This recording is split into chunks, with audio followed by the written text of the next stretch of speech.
Dinikahi majikan Arab dan menjadi istri keduanya demi uang 100 juta membuatku harus siap menghadapi fitnah kejam dari istri pertamanya. Aku mengira hidupku akan berakhir sebagai pajangan. Aku sudah siap menyerahkan segalanya. Namun di malam pertama, aku tak percaya dengan apa yang ia lakukan. Ternyata, namaku Erika. Seharusnya, di usiaku yang ke-24, aku sedang memikirkan warna baju apa yang cocok untuk kencan di akhir pekan atau menghitung sisa gaji untuk sekadar mencicipi kopi kekinian di Bandung. Namun, takdir membawaku ke tempat yang jauh lebih gersang dari sekadar gurun pasir di luar jendela kamar pelayan ini. Aku berada di Riyadh, di sebuah mansion megah, milik keluarga Al-Mahdi yang luasnya mungkin setara dengan satu blok desa kelahiranku di Jawa Barat. Sudah hampir seminggu aku berada di sini. Awalnya aku datang dengan seragam abu-abu, membawa sapu dan kemoceng, siap mengabdi sebagai asisten rumah tangga demi melunasi utang biaya pengobatan ibu. Tapi malam ini, udara di mansion ini terasa berbeda. Oksigen yang kuhirup terasa berat, seolah dinding-dinding marmer yang dingin ini perlahan menghimpit dadaku. Semua bermula 3 jam yang lalu, saat Tuan Nasir Al-Mahdi memanggilku ke ruang kerjanya yang berbau aroma kayu gaharu dan kemewahan yang mengintimidasi. Erika, suaranya berat, namun ada nada tenang yang tidak biasa bagi seorang majikan kepada pelayannya. Aku tahu kondisi ibumu di Indonesia, agenmu bercerita banyak. Aku menunduk dalam, meremas ujung celemekku. Iya Tuan, ibu sedang di ICU, gagal ginjal dan komplikasi jantung. Saya butuh pekerjaan ini untuk mengirim uang ke sana. Pria berusia 60 tahun itu tidak langsung menjawab. Ia berdiri, menatap hamparan lampu kota Riyadh dari balik jendela kaca raksasa. Jubah tobe, putihnya tampak licin tanpa celah. Gajimu sebagai ART tidak akan pernah cukup untuk biaya itu, Erika. 100 juta rupiah per bulan, itu angka yang mustahil kau dapatkan hanya dengan mencuci piring. Jantungku mencelos. Benar. Angka itu adalah harga nyawa ibu. Rumah sakit menagih biaya yang terus membengkak, dan adikku, Doni, menangis di telepon setiap malam karena terancam putus sekolah. Aku merasa seperti semut yang mencoba menahan runtuhnya gunung. Aku punya penawaran, Nasir berbalik. Matanya yang tajam menatapku, bukan dengan tatapan mesum yang biasa ku dengar dari cerita horor sesama TKW, melainkan dengan tatapan penuh perhitungan bisnis. Jadilah istri keduaku. Secara siri, sah secara agama. Aku akan mengirimkan 100 juta setiap bulan ke rekening keluargamu, menanggung sekolah adikmu hingga sarjana, dan memastikan ibumu mendapatkan perawatan terbaik di Jakarta. Duniaku serasa berhenti berputar. Suara detak jam di ruangan itu terdengar seperti hantaman palu godam di kepalaku. Istri kedua, menjadi madu dari seorang pengusaha kaya di tanah orang, aku membayangkan wajah ibu yang pucat pasi di balik masker oksigen. Aku membayangkan Doni yang harus berhenti sekolah dan mungkin berakhir menjadi kuli bangunan di usia remaja. Tapi Tuan, Madam Laila, suaraku bergetar menyebut nama istri pertamanya. Nasir hanya menghela napas pendek. Itu urusanku. Aku hanya butuh jawabanmu. Sekarang. Malam itu, di dalam kamar pelayan yang sempit, sebelum aku dipindahkan, aku bersujud di atas sajadah tipis. Air mataku membasahi kain penutup kepala. Ini bukan pernikahan impian yang aku bayangkan saat masih remaja. Tidak ada gaun putih yang indah, tidak ada restu orang tua yang hadir secara fisik, dan tidak ada cinta. Yang ada hanyalah transaksi. Harga diri yang kutukar dengan detak jantung ibuku. Ya Allah, apakah ini jalanmu atau ujianmu? Bisikku lirih di tengah isak tangis. Keesokan harinya, proses itu terjadi begitu cepat. Di bawah saksi yang terbatas, aku mengucapkan janji yang mengubah statusku dari seorang pelayan menjadi seorang istri. Saat Nasir menyentuh keningku untuk mendoakanku setelah akad, aku tidak merasakan getaran asmara. Yang kurasakan adalah beban ribuan ton yang kini hinggap di pundakku. Kini, aku berdiri di depan cermin besar di pavilion baruku. Aku bukan lagi Erika yang memakai seragam pelayan. Nasir memberiku gaun sutra berwarna krem yang lembut, dan perhiasan yang beratnya terasa asing di leherku. Namun, saat aku menatap pantulan diriku, aku tidak melihat seorang ratu. Aku melihat seorang gadis desa yang tersesat di tengah rimba kemewahan yang mematikan. Tiba-tiba, pintu paviliun terbuka tanpa diketuk. Aku tersentak. Di ambang pintu, berdiri Madam Laila. Sosoknya anggun dengan abaya hitam berpayat mahal, namun matanya yang gelap memancarkan kilat kebencian yang membuat bulu kuduku berdiri. Ia tidak berkata apa-apa, hanya memandangiku dari ujung rambut hingga ujung kaki dengan tatapan menghina, seolah aku adalah noda lumpur di atas karpet persianya. Satu hal yang harus kau tahu, gadis kecil, suaranya mendesis rendah, sangat kontras dengan ketenangan Nasser. Emas dan permata di rumah ini tidak akan bisa melindungimu dari kemarahanku. Kau datang ke sini mencari uang, tapi kau akan membayar lebih dari sekadar keringat. Kau akan membayar dengan air matamu. Ia berlalu pergi, meninggalkan aroma parfum mawar yang menyengat dan rasa dingin yang menjalar di tulang belakangku. Aku meremas ponsel di tanganku, melihat notifikasi pesan dari Doni. Kak, uangnya sudah masuk. Ibu sudah dipindahkan ke ruang VIP. Terima kasih, Kak. Kakak pahlawan kami.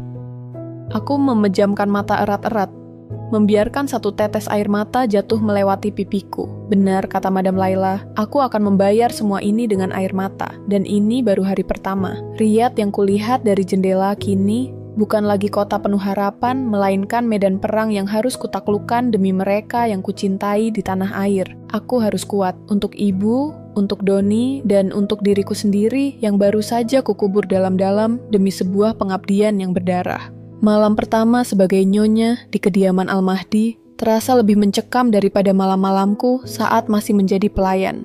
Kamar di pavilion ini begitu luas, mungkin 3 kali lipat luas rumah ibuku di kampung. Lantainya dilapisi marmer putih Carrara yang selalu terasa dingin, seolah-olah ia menyerap seluruh kehangatan dari telapak kakiku.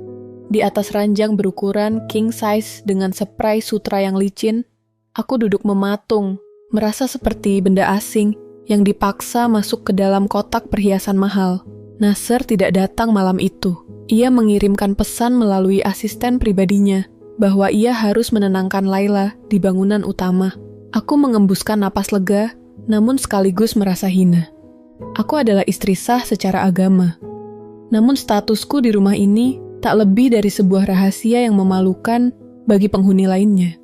Aku berjalan menuju jendela besar yang menghadap ke arah taman dalam. Di luar sana, lampu-lampu taman berpendar keemasan, menyinari pohon kurma dan air mancur yang terus mengucur. Indah, namun sunyi yang menyertainya begitu menyiksa. Aku teringat rumah di Jawa Barat. Jam segini, suara jangkrik pasti bersahut-sahutan, dan aroma tumis kangkung dari dapur tetangga akan tercium. Di sini, yang ada hanyalah aroma pengharum ruangan otomatis, yang berbau melati sintetis, dan kesunyian yang tebal. Aku membuka ponsel, jemariku gemetar saat mengetik pesan untuk Doni. Aku tidak bisa menceritakan kebenaran tentang statusku. Don, jaga ibu baik-baik. Bilang pada dokter, lakukan yang terbaik. Uang tidak masalah. Tuan Nasser sangat baik. Dia memberi kakak bonus besar karena kerja keras kakak.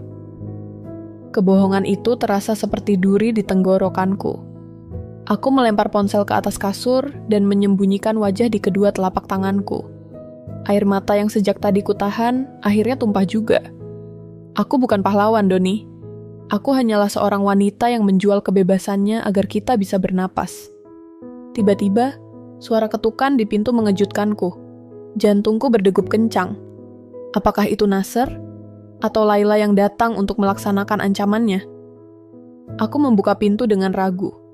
Ternyata itu adalah Aminah, seorang pekerja asal Filipina yang dulu sering membantuku di dapur. Ia membawa nampan berisi makan malam mewah, daging domba panggang, nasi mandi yang aromatik, dan berbagai macam pencuci mulut. Erika, maaf, maksudku, Madam, suaranya terdengar canggung. Ia menunduk, tidak berani menatap mataku seperti biasanya. Aminah, jangan panggil aku begitu. Aku tetap Erika yang sama. Bisikku, mencoba meraih tangannya. Aminah menarik tangannya dengan cepat, matanya melirik ke arah lorong dengan cemas. Jangan, Erika. Dinding di rumah ini punya telinga. Madam Laila sudah memerintahkan semua staf untuk tidak bicara padamu kecuali untuk urusan pelayan. Jika mereka melihatku akrab denganmu, aku bisa dipulangkan besok. Ia meletakkan nampan itu di meja kecil dekat pintu dan bergegas pergi tanpa menoleh lagi. Pintu tertutup rapat. Aku berdiri terpaku di tengah ruangan. Di rumah ini, aku tidak hanya menjadi musuh bagi istri pertama, tapi aku juga kehilangan teman-temanku. Status baruku telah membangun tembok tinggi yang memisahkanku dari dunia yang kupahami. Aku mencoba mencicipi makanan itu, namun rasanya hambar. Setiap suapan mengingatkanku pada harga yang harus kubayar. Aku teringat tatapan Nasser tadi sore. Tatapan yang sopan namun penuh otoritas.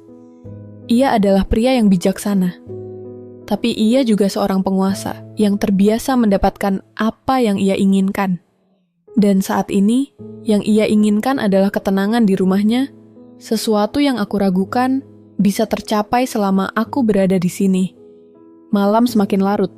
Angin gurun mulai melolong di luar, membentur kaca jendela dengan suara mengerang. Aku merebahkan diri di atas ranjang yang terlalu empuk ini, mencoba memejamkan mata. Namun, bayangan wajah Laila yang penuh amarah terus menghantuiku. Ia bukan sekadar istri yang cemburu. Ia adalah wanita yang merasa tahtanya dicuri oleh seorang pelayan. Aku tahu, mulai besok, hidupku tidak akan lagi tentang membersihkan debu di atas meja, melainkan membersihkan duri-duri fitnah yang akan ditaburkan di jalanku. Aku meraba kalung emas yang melingkar di leherku. Pemberian Nasser beberapa jam lalu. Logam itu terasa berat, sedingin borgol yang mengikat pergelangan tanganku. Bertahanlah, Erika. Bisikku pada diri sendiri di tengah kegelapan. Demi ibu, demi Doni, jangan biarkan mereka melihatmu hancur. Aku tertidur dengan sisa air mata yang mengering, di tengah kemewahan Riyadh yang terasa lebih menyesakkan daripada kemiskinan di desa. Di balik kemilau lampu kota yang tak pernah tidur ini, aku hanyalah satu dari sekian banyak jiwa yang terperangkap dalam kontrak yang ditulis dengan tinta air mata.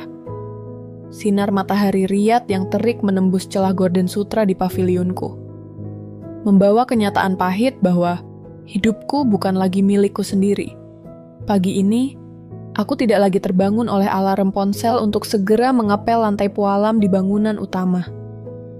Sebaliknya, aku terbangun dalam kesunyian yang mencekam. Statusku sebagai istri kedua Nasser Al-Mahdi seolah-olah memberiku hak untuk beristirahat. Namun di rumah ini, istirahat adalah kemewahan yang palsu. Setelah merapikan diri, aku memutuskan untuk keluar menuju taman tengah. Aku butuh udara segar, butuh merasakan hangatnya matahari, agar aku tidak merasa seperti pajangan mati di dalam pavilion. Namun, baru beberapa langkah kakiku menginjak selasar yang menghubungkan pavilion dengan rumah induk, langkahku terhenti.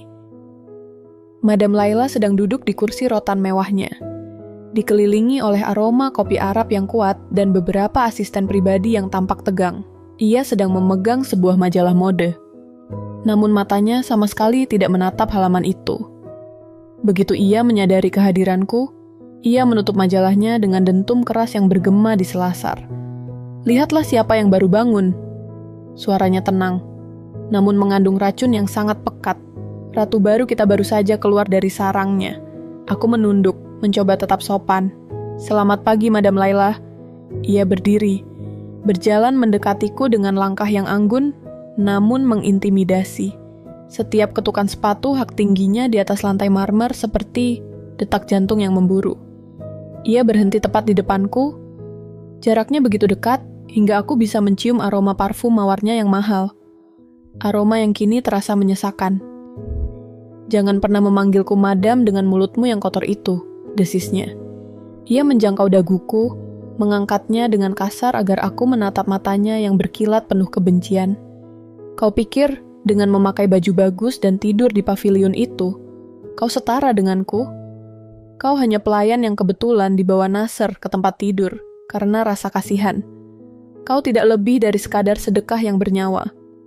Tanganku gemetar di balik lipatan gaun. Saya tidak pernah bermaksud merebut posisi Anda, Madam. Saya di sini hanya untuk... Hanya untuk apa? Uang? Ia memotong ucapanku dengan tawa sinis yang dingin.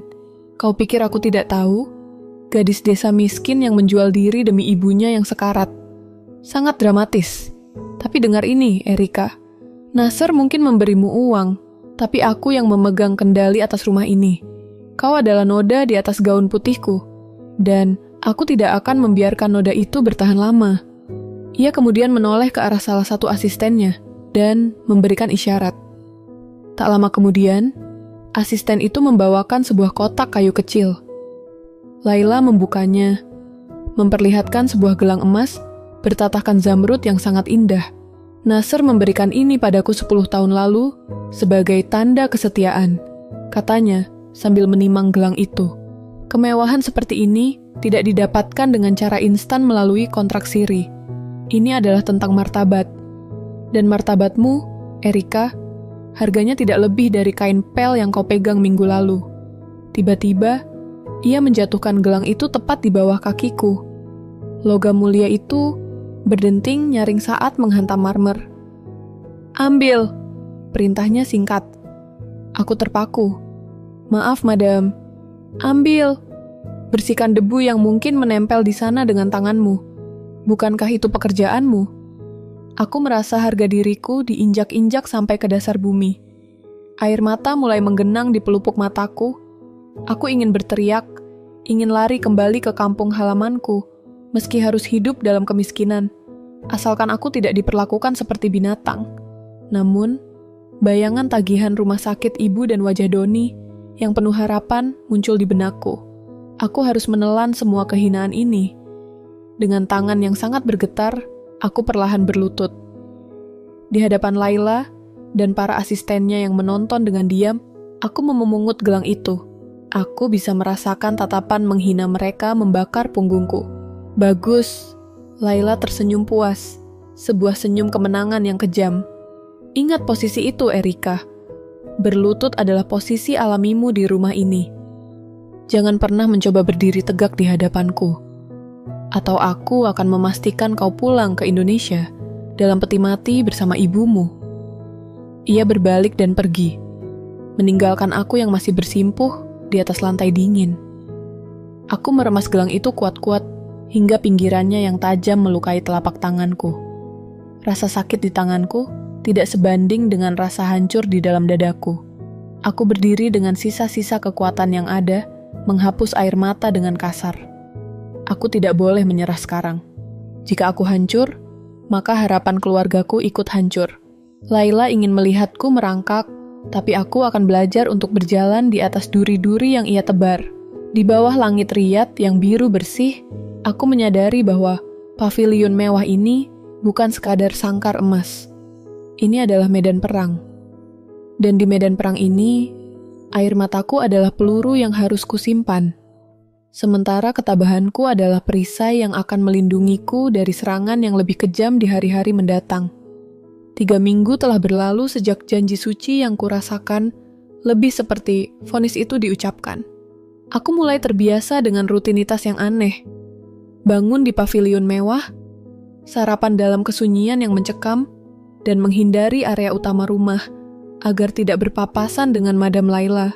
Namun, setenang apapun permukaan air di gurun, aku tahu ada badai yang sedang mengintai di bawahnya. Pagi itu, Nasr berangkat lebih awal menuju Dubai untuk urusan bisnis. Kepergiannya berarti perlindunganku hilang.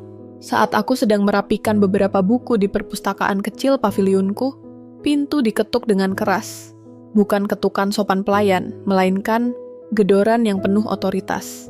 Aku membuka pintu dan mendapati Madam Laila berdiri di sana bersama 2 petugas keamanan rumah dan seorang wanita paruh baya yang kukenal sebagai kepala rumah tangga, Ummu Fatimah. Wajah Laila tidak lagi penuh senyum sinis seperti biasanya. Kali ini, ia tampak sangat panik, sebuah akting yang sangat meyakinkan. "Di mana kau menyembunyikannya, Erika?" Suaranya meninggi, bergetar karena amarah yang dibuat-buat. Aku mengernyit bingung. "Menyembunyikan apa, madam? Saya tidak mengerti." "Jangan berpura-pura lugu. Kalung warisan mendiang Ibu Nasr hilang dari laci riasku pagi ini.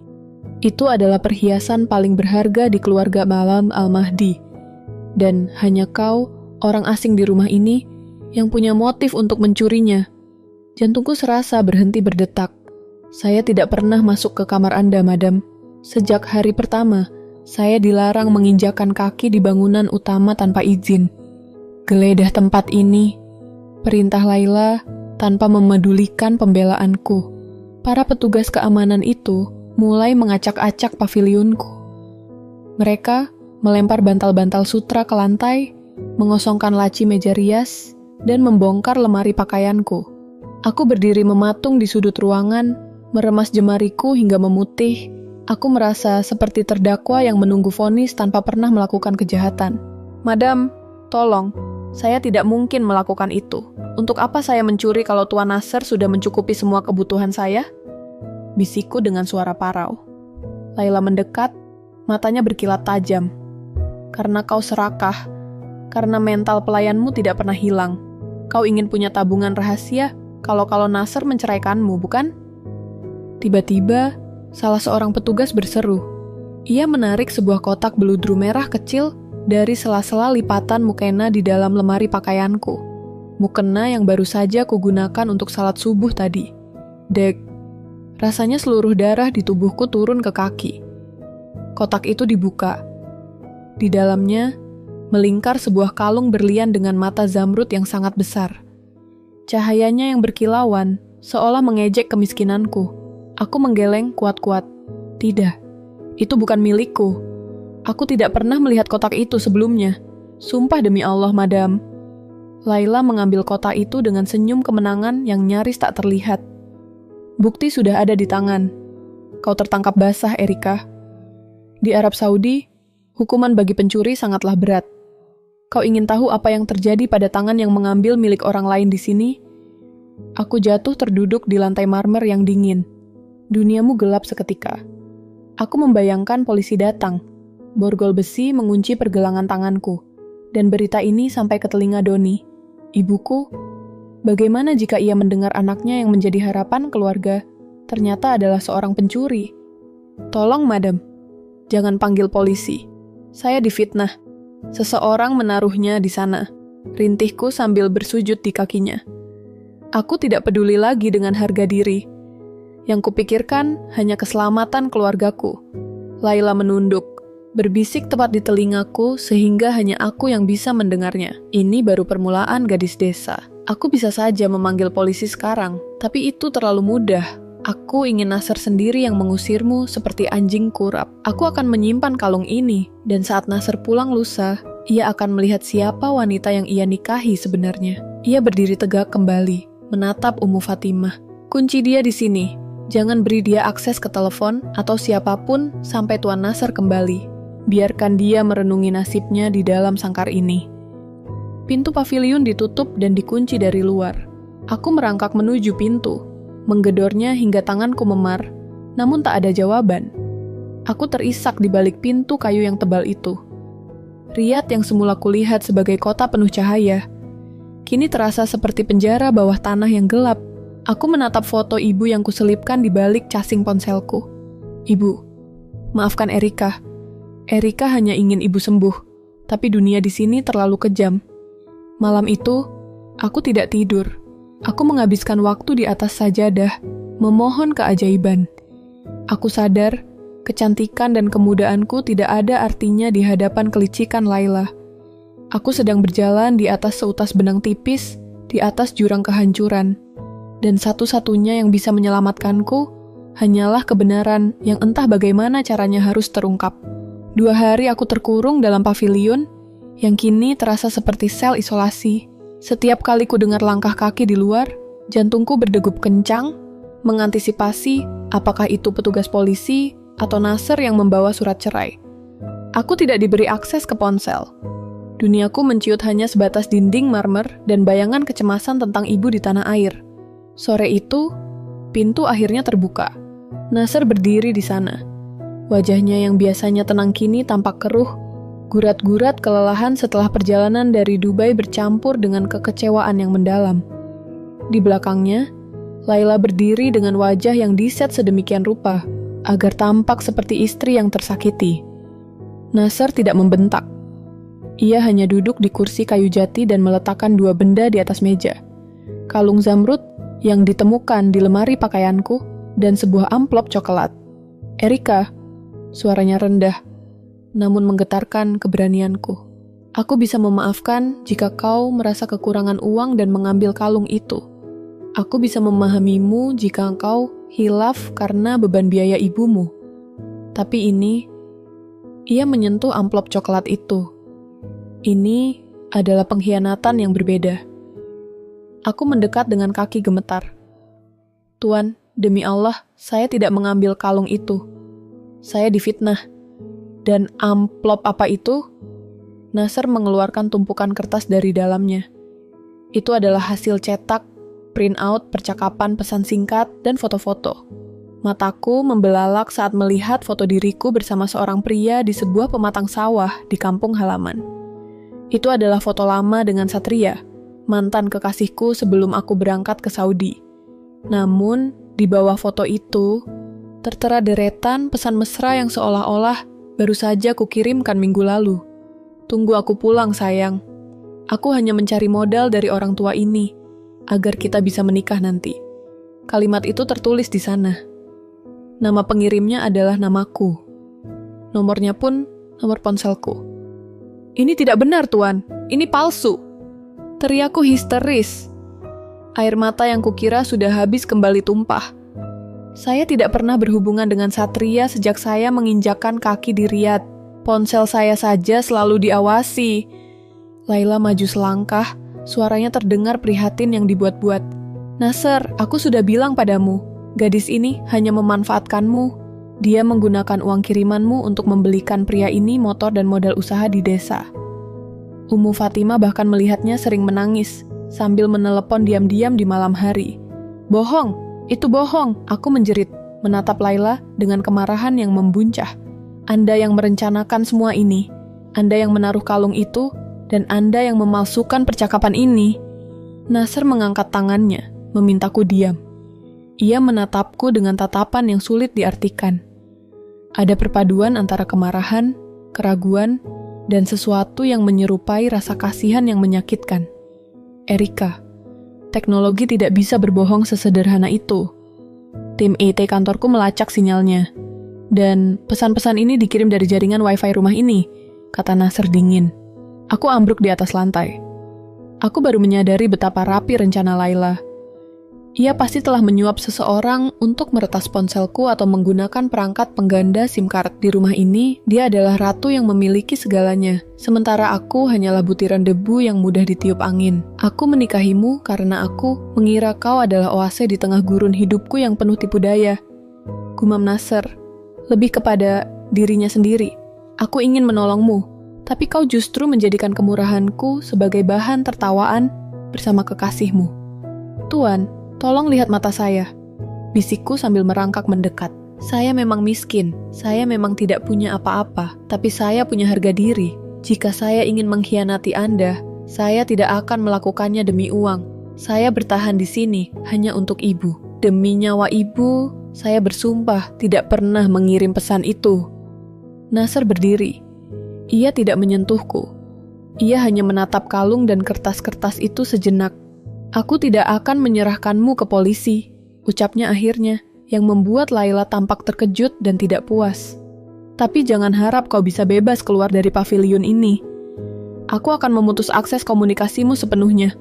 Uang untuk ibumu akan tetap kukirim, karena aku bukan pria yang membiarkan orang tua mati karena kesalahan anaknya. Tapi bagiku, kau sekarang tidak lebih dari penghuni gedung ini yang tidak punya suara." Nasser melangkah pergi. Laila mengikutinya. Namun sebelum keluar, ia berbalik sejenak. Tanpa kata, ia melemparkan senyum kemenangan yang paling mengerikan yang pernah kulihat. Senyum seorang pemangsa yang baru saja mematahkan kaki mangsanya. Pintu kembali dikunci. Aku meringkuk di sudut ruangan yang gelap.